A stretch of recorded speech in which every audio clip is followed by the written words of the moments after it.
Shkalim, Daf, Tetzain Amud Bet, bonjour. Aujourd'hui, nous allons prendre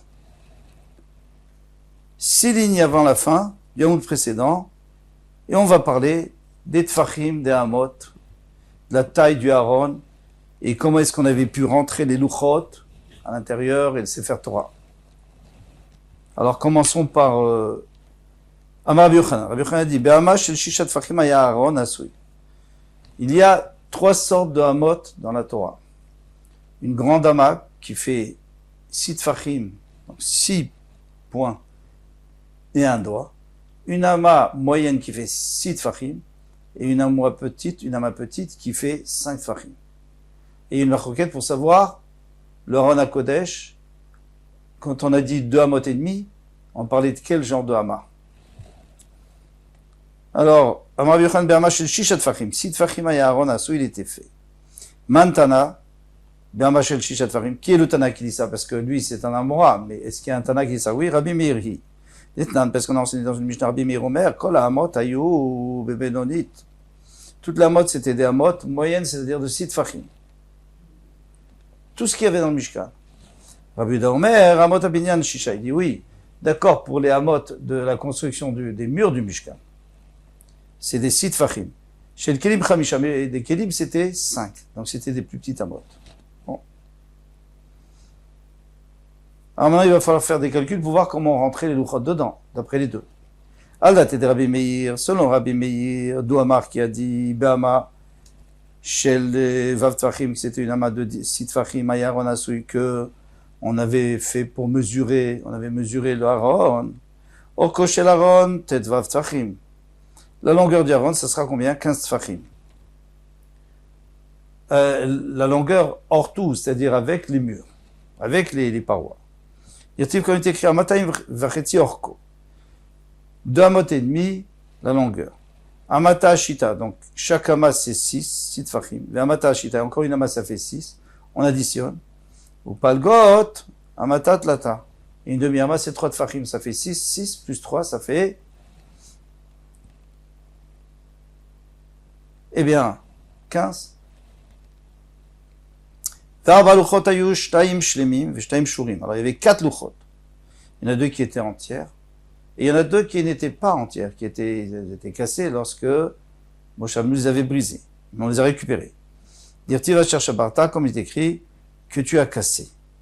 Vesamta Aaron, et tu mettras dans le Aaron. Donc, c'est-à-dire qu'il faut le mettre dans le Aaron, il ne faut pas la laisser. Elle est aussi Kedosha. Aluchot, hayukol echad, ve'echad orko, shisha tfachim. Alors maintenant, chaque pierre faisait une longueur de 6 tfachim. Rorvo, donc son épaisseur. Sa longueur, c'est comme ça, là où c'était écrit. Et son épaisseur, c'était combien? 3 tfachim. Bien qu'il y ait une marloquette, vous voyez, marloquette, mais ici, on dit 3 tfachim. Maintenant, ten rorvan shaluchot leorko shel Aaron. Alors, on va prendre les luchot, et au lieu de les prendre comme ça, on va les prendre par leur épaisseur de 3 tfachim, et on va les mettre l'une après l'autre. Donc, ça va faire, en fait, l'une après l'autre, donc ça va faire un cube de 3 x 4, puisqu'il y en aura 4. Un cube de 3 x 4, ça fait 12, sur 6. 6, c'est la longueur de chacune. D'accord. Donc, ça fait 12 sur 6. Vous voyez, on change beaucoup de choses ici, c'est le Gaon Mivilna, sinon on ne comprend pas. Mais moi, je lis d'après la nouvelle Gersa. Nishtayer Sham, Shloshat Fachim. Alors, vous êtes d'accord on arrive à 12, il y en avait 15 dans la longueur du Aaron. Alors, on va tourner la page. Ten mem chetzi tefach lekol kotel. Il faut rajouter un demi-tefach pour chaque mur. Donc, comme on a dit elles avaient pris 12, plus encore un demi-tefach pour chaque mur, ça fait 13, et il en reste 2, eh bien, on va les pousser un peu, on va mettre dans le coin, on va mettre le Sefer Torah qui fait 2 tfachim. Nishtayer shte tfachim, les Sefer Torah. Maintenant, Rofro shel Aaron, la profondeur du Aaron. Parce que là, on avait la longueur, la profondeur, on a dit qu'il y avait combien? Teisha tfachim, 9 tfachim. Pourquoi dire-t-il Ama vachetzi Rofro, une ama et demi d'épaisseur, Amata Ashita, alors on est toujours d'après Rabbi Meir qui dit qu'il y a 6, ou Palgot Amata Tlata, et une demi qui fait 3. Donc en tout ça fait 9. Il faut sauter cette phrase-là et cette catine parce que ça se répète, et on passe un peu plus loin. Ten Orkan, alors là-bas il y a écrit Rorvan, mais non on dit Orkan, Shel Aluchot, les Rorvo Shel Aaron. Alors on va faire la même chose. On va mettre les cubes, donc qui sont étroits et profonds. On va mettre le côté étroit, on va les mettre l'une après l'autre pour arriver à un cube de 12 sur 6, comme on l'avait dit jusqu'à présent. Tenorkan shel luchot le rochvo shel Aaron.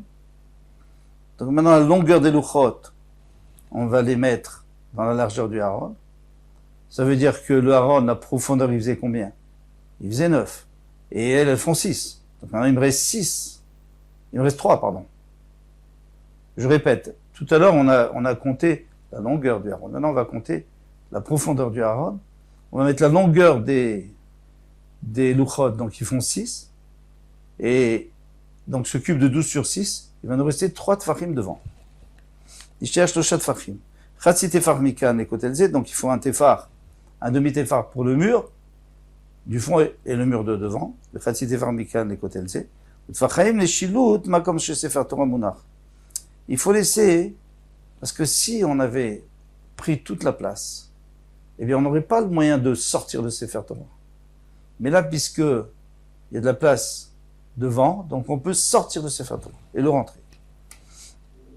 Mounach.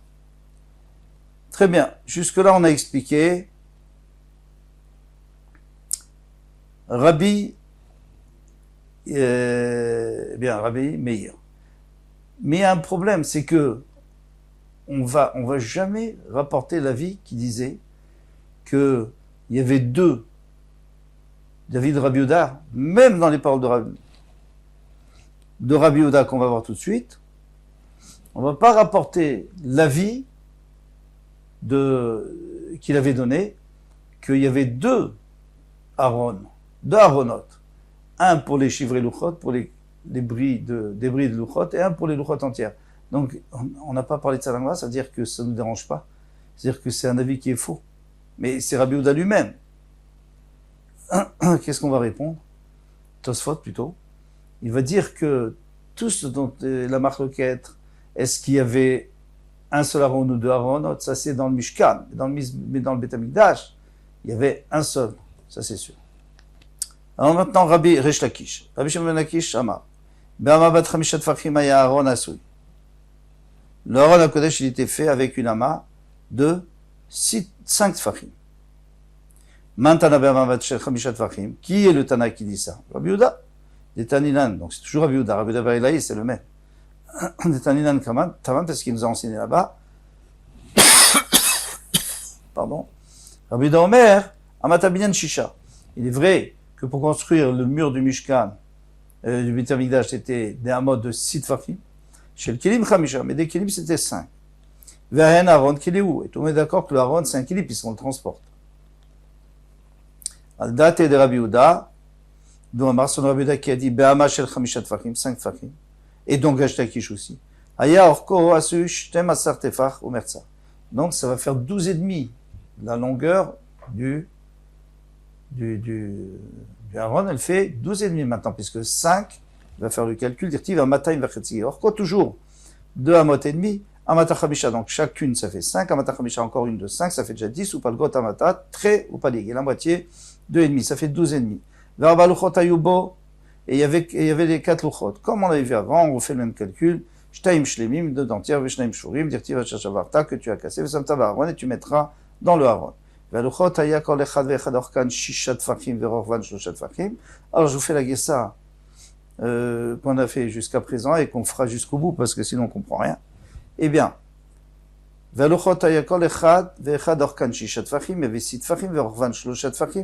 et l'épaisseur de 3 tfachim, ten rochvan sheluchot leorko shel Aaron. Encore une fois, on va mettre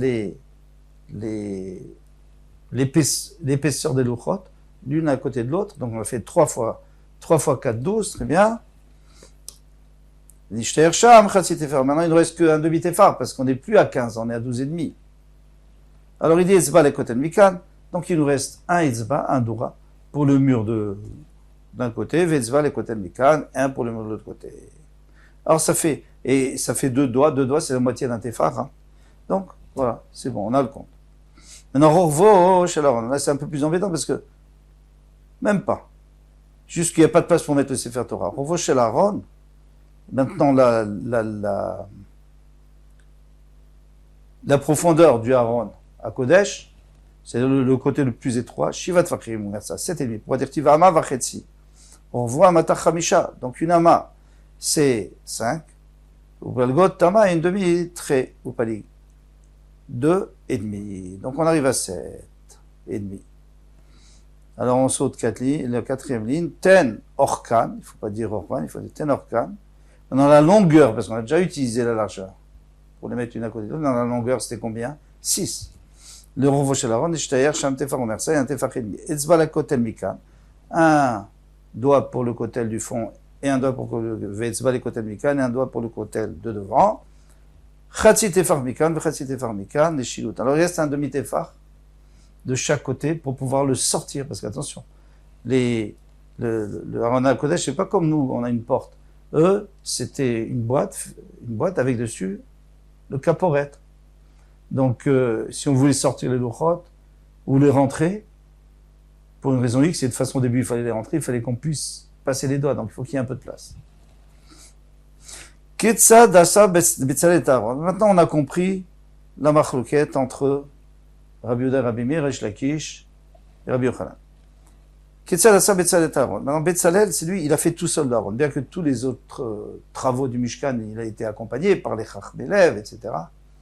Mais pour le Aaron HaKodesh, il n'y avait que lui qui avait le droit de le faire parce que Betzal, Betzel, Kel. C'est-à-dire, il était à l'ombre d'Hachem et le Aaron HaKodesh aussi, c'est l'ombre d'Hachem. Donc c'est lui qui le fait. Rabbi Hanina, alors il ne faut pas dire Ben Gamliel, parce que Rabbi Hanina Ben Gamliel, ça serait un Tana, et il ne pourrait pas discuter, on ne pourrait pas dire qu'il discute contre, en tout cas, le Reish Lakish ne pouvait pas discuter contre lui, donc c'est sûr que c'est Rabbi Hanina Lamora. Et on verra vice-versa plus loin quand ça sera les Tanaïm. Amar, il a dit, Shlosha Tevrot Asaou Shtaim Shelzav. Il y avait Shalosh Tevrot. Il y avait 3 boîtes. Donc le Aaron HaKodesh, en fait, il était composé de 3 boîtes. Compose, et dessus, il y aura le caporet. Ou le capot en français. V'achat Shelest. Donc il y avait 2 en or, la plus grande et la plus petite. Celle du milieu, elle est en bois. Parce qu'il y a bien écrit, tu feras un Aaron en bois. Et après, tu vas le plaquer. Comment tu plaques? Tu vas mettre à l'intérieur de l'or et à l'extérieur de l'or. Natan Shelzav Vesheletz, il a mis celui en or à l'intérieur du bois, comme ça le plaque à l'intérieur. Vesheletz Veshelzav et celui en bois, on le met dans celui qui est plus grand en or. Vetsipaou, donc comme ça il est complètement plaqué. Donc, Dirti Vetsipita Otozav Taom Beit Ubachutz. Matamud Lomar. Maintenant on demande, Tetsapenu prend, et le Torah le répète, elle dit, et tu vas le plaquer de l'intérieur, de l'intérieur et de l'extérieur, tu vas le plaquer encore une fois. La vis fato eluna, c'est pour dire qu'attention, quand tu vas plaquer, tu vas mettre la boîte à l'intérieur, la boîte à l'extérieur, mais d'en haut, avant d'avoir mis le caporette, on verra bien qu'il y a du bois. Parce que la paroi de bois, elle va aller jusqu'au bout. Alors ça aussi, il faut la plaquer. Très bien, on a compris le passouk. Rabbi Shimon ben Lakish, ou Reish Lakish si vous voulez, Amar Teva Chatasaou. Il dit, il n'y avait qu'une boîte en bois. Vetsipaou, et il l'a plaqué, comme nous, on a l'habitude, on plaque. Dirti Vetsipita Oto, Zav Taor, Mibaitu Bachutz. Ah, Matalmud Lomar Tetsapenu. Maintenant, pourquoi tu as besoin de nous dire, Tetsapenu, qu'il faut encore une fois mettre une couche dessus? Mais bien sûr, si tu l'as plaqué, tu l'as plaqué entièrement, tu ne vas pas plaquer la moitié. Amar Finchas, la vie ben Nesser le Nesser. Il dit, c'est pour nous dire que bien que une armoire, c'est toujours fait avec plusieurs planches. Et si tu plaques chaque planche, eh bien, entre les planches, tu verras qu'il y a un espace. Alors, qu'est-ce qu'il faut faire? Il faut plaquer tout en même temps. Et comme ça, il n'y a plus d'espace. C'est homogène. Maintenant, comment? Comment ils étaient écrites? Rabbi Hanina ben Gamliel Omer Chamisha alu arzeh, Chamisha alu arzeh. Alors 5. Alors il y a beaucoup de changements ici pour comprendre. Vous me suivez? Et beaucoup de Mefarshim disent qu'il faut changer qu'il faut changer comme on va le faire. Alors, il y en a 5 sur, et le chod c'est 2 pierres, donc sur une pierre il y en a 5 dibrot, les 5 premières et les 5 dernières sur la deuxième. Ada ou dirtiv, voilà, on a une preuve, pourquoi Vaïrtov, et là je vous lis le pasuk, Vaïrtov ala lochot, et divrei abrit, aseret, advarim. D'accord. Alors, c'est pour ça parce qu'il a écrit, Vaïrtov, il a écrit sur les lochot, sur les 2 lochot, les 10. Donc ça veut dire qu'il a mis une partie sur l'une et une partie sur l'autre. Très bien. Chamisha loarzeh ve chamisha loarzeh, comme on vient de dire. Non, on a mis les 10 sur le premier et encore on les a répétés les 10 sur le deuxième. Pourquoi? Parce qu'il y a un passage qui dit Ada ou dirtiv, Vaïrtov al shte luchot avanim. Il a écrit toutes les dibrotes sur les 2 luchot avanim. Il faut rajouter quelque chose. Vayeged lachem et brito asher tziva etrem lasot aseret advarim. Donc, ça c'est le début du pasuk. Et après il dit, les 10 dvarim, les 10 choses, il les a mis sur les 2 luchot. C'est-à-dire, lui il comprend, ça veut dire 2 fois de suite, on répète. On saute une parenthèse. Rabbi Shimon bar Yochai Omer, Esrim alu arzeh ve esrim alu arzeh. Lui il dit 20 sur une pierre et 20 sur l'autre pierre, des 2 côtés. C'est-à-dire 10 devant et 10 derrière. Et encore 10 devant et 10 derrière sur la deuxième. Ça fait en tout 40. Dirtiv, ketuvim, mishneh vrai, mais c'est écrit des 2 côtés. Tu peux pas mettre la moitié là-bas, la moitié ici. Tu verras pas. Donc, ça veut dire que les gens devaient voir des 2 côtés. Donc, ça fait pas 20, ça fait 40. Esrim alu arzeh, esrim alu arzeh, comme on vient de dire. Maintenant, Rav Sima Yamar Arbaim alu arzeh, Arbaim alu arzeh. Il dit 4 fois. Sur chaque pierre, on a écrit 4 fois. Donc, ça fait 4 fois 10, 40 sur une, 40 sur l'autre. Dirtiv. Misé ou misem tuvim. C'est écrit de tous les côtés. Eh bien, de tous les côtés, ça veut dire qu'il y en a 4. Pourquoi? Parce que tatroga, ça veut dire, en latin, ça veut dire un cube. Plutôt 4 côtés. Les côtés d'en dessous et dessus, ils ne nous intéressent pas. Hanania, ben Achi Rabbi Yeshua, Hanania, le fils du frère de Rabbi Yeshua Omer, ben kol dibour ve dibour, digdukea veotiotea shel Torah. Eh bien, entre chaque dibour et dibour. Donc il y a écrit lo yelecha Elohim acherim. Et entre les deux, il y avait tous les secrets de la Torah. Et c'est quoi les secrets de la Torah? Eh bien, ici il y a écrit digdukea, c'est-à-dire tout ce qu'on peut déduire de la Torah. Veotiotea, tout ce qu'on peut déduire des lettres. Des fois il y a des lettres en plus, des lettres en moins, il manque un vav, etc. Il rajoute les mefarshim, ainsi que tous les dinim de la Torah. Dirtiv, memulaim betarshish. Alors il faut lire le début. Yadav lilezav, memulaim betarshish. Alors comment on va expliquer? Tarshish, c'est une pierre précieuse. Hein? Alors, on va expliquer comme ça. Yadav, ça veut dire ses mains, ça veut dire maaseh yadav, ça veut dire les luchot, luchot d'Hashem. Lilezav, c'est de l'or. Les Aseret HaDibros, c'est écrit Anechemadi mizav ou mipazrav, que la Torah c'est plus que l'or. Tarshish. Alors on continue. Keyama, Rabat, comme la grande mer. Comme la grande mer, c'est la mer Méditerranée. Et qu'est-ce que ça veut dire comme la grande mer? Rabbi Shimon ben Lakish, il dit Kadava mate aden kraya ave amaria fait nimdani chanina achi Rabbi Yoshua. Lorsque j'arrivais à ce passage, je me disais mais il m'a bien enseigné chanina achi Rabbi Yoshua qui a dit comme la mer, c'est-à-dire comme la mer. Quel rapport avec la mer? Ici Tarshish c'est des pierres précieuses. Maya Mazé Ben Gal Gadol, les Gal Gadol, de la même manière que dans la mer, il y a des grandes vagues. Galim Tani, mais entre les grandes vagues, il y a des petites vagues. On le voit quand on va à la mer, il y a des énormes vagues, mais de temps en temps. Et entre-temps, il y a des petites vagues. Car Ben Kol Dibour Vedibour, ainsi entre chaque parole qui était comme des grosses vagues, Digdukia Veotiotea Shel Torah, toutes les précisions de la Torah, et même disent les Mfarshim, même les divrei sofrim, ce que les Chachamim vont innover. Amar Rav Tanchuma, Rav Tanchuma dit, Itkashit Kume Rav Pinchas. Moi j'ai posé une question à Rav Pinchas.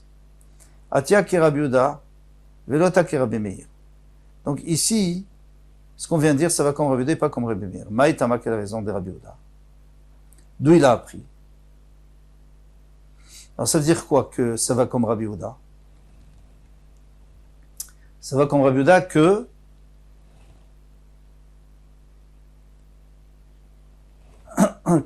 le Sefer Torah était dehors. Dirtiv la koach et Sefer Torah vesamtem oto mitzad Aaron brit Hashem.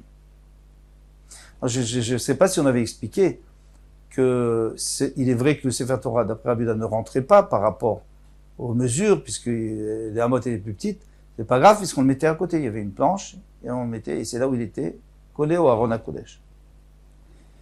Alors, al date de Rabbi Yehuda, sur Rabbi Yehuda, Douamar qui a dit Chana Sefer Torah, où est-ce qu'il était posé? Mais où tu vas le poser? Parce qu'il écrit Vesamtem oto mitzad Aaron brit Hashem. Tu dois le mettre sur le côté où? Sur le côté. Sur un tabouret, sur quoi? Kemin, Glouskaya, c'était un genre d'étagère, Asulom Ibachus, qui était à l'extérieur. Veya Sefer Torah Natum Betorah, le Sefer Torah était dedans. Maïtam de Rabbi Meir, qui est la raison de Rabbi Meir. Alors qu'est-ce qu'il a dit Rabbi Meir? Il a dit qu'il était à l'intérieur. C'est-à-dire quelle est la raison? C'est d'où il a pris ça. Tu mettras le caporet milmala, velaron titana edut, et tu mettras la edut, c'est-à-dire Sefer Torah à l'intérieur du Aaron. Alors ne dis pas qu'il était sur le côté.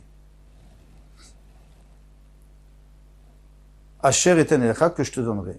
Le Sefer Torah que je te donnerai. Mais alors, il y a un problème, c'est qu'entre les psukim aussi, ils sont pas d'accord les psukim. Une fois on te dit dedans, une fois il te dit dehors. Alors, Rabbi Yehuda lui va dire que quand on a dit dehors, on parlait du Sefer Torah, et on le mettait dehors, vraiment dehors. Et d'après Mimir, on va dire, on le mettait dedans, mais sur le côté des luchot. C'est pour ça qu'il dit sur le côté. Sur le côté, ça ne veut pas dire dehors, ça veut dire sur le côté, à l'intérieur. En vérité, on peut s'arranger avec les deux psukim. Asher eten elecha. Alors, al daate de Rabbi Yehuda. Il faut dire, selon Rabbi Yehuda, Douamar qui a dit, en mukdam meucha batorah. Parce qu'il y a un problème. Comment est-ce que je peux mettre comment est-ce que je peux mettre déjà le caporet et après mettre dedans les luchot? D'accord? Comment est-ce que je peux mettre les luchot à l'intérieur si j'ai déjà mis? Parce que la Torah nous dit, selon Rabbi Meir, on parle du Sefer Torah. Ok. Mais selon Rabbi Yehuda, on parle des luchot. Maintenant, elle t'a déjà dit de mettre le caporet, après elle te dit tu mets les luchot dedans, c'est pas possible. Si c'est le Sefer Torah, ça ne me dérange pas, parce que c'est 40 ans plus tard. D'accord, alors tu vas mettre les luchot dedans, tu vas fermer, et après tu vas l'ouvrir, et tu vas mettre le Sefer Torah. D'accord, je suis d'accord. Ça va bien d'après Rabbi Meir. Mais d'après Rabbi Yehuda qui dit que le Sefer Torah, on le met sur le côté. Donc qu'est-ce qu'on met après avoir fermé? Et pourquoi est-ce qu'on rouvre? Pour faire quoi? Pour mettre quoi? Les luchot, on les a déjà mis avant. Alors, il dit, non, en vérité, les psukim, ils sont à l'envers. La Torah voulait dire, d'abord tu mets les luchot, et après tu mets le couvercle. Il avait la rente titenet à edut, asher eten elecha. V'achakar venatata et akapret à l'envers. Malade, donc il faut dire à l'envers. Comme on vient d'expliquer. Rav Pinchas, et on finit avec ça, Beshem Rabbi Shimon ben Lakish, à Torah, Shenatan lo Akadosh Baruch Hu Moshe, la Torah que Akadosh Baruch Hu a donnée à Moshe Rabbeinu, est un alov Esh Levana. Alors, il lui a donné du feu blanc. Donc c'était, la Torah elle était comme nous, sur du parchemin blanc. C'est pour ça qu'on blanchit le parchemin. Charuta Besh Chora. Et les lettres, elles étaient en feu noir. Donc feu noir sur feu blanc, ça se voit très bien. Maintenant, le Sefer Torah lui-même, la Torah elle-même, parce que la Torah elle existait depuis longtemps, puis avant la création du monde. Hi esh mouvlelet be'esh. C'est du feu qui est mélangé avec du feu, donc du blanc avec du noir. Chatsuva me'esh, eh bien, elle a été puisée dessous le kisei hakavod. Venetuna me'esh, elle a été donnée avec le feu. Dirtiv mimino esh dat lamo. De sa main droite, esh, le feu, donc la Torah, dat, c'est les lois, lamo pour son peuple. Très bien. Alors ça veut dire quoi tout ça? Eh bien, tout le monde est d'accord, pratiquement. Les Mfarshim sont d'accord que c'est une allusion. C'est pas à prendre au premier degré. Ça veut dire quoi? Ça veut dire que le feu blanc, le feu noir et le mélange, c'est-à-dire que dans la Torah, il y aura toujours des choses qui sont obscures pour nous, les êtres humains, et des choses qui sont claires. Alors, ce qui est clair, c'est tout le galouï et tout le listar, le Kabbalah, ça dépend pour qui, mais il y aura toujours des secrets, et ça, c'est noir. Et blanc, c'est ce qui est clair. Voilà comment est-ce que le Abravanel explique, le Mabit, pardon.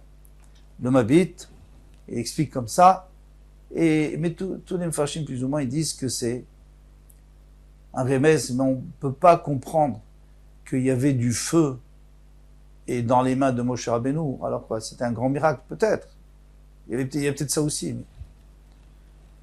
Ok. Eh bien, on se retrouve demain, Bezrat Hashem, pour les Ishtachavayot. Se prosterner. Combien de fois on se prosternait? 13 fois. Kol Tuv.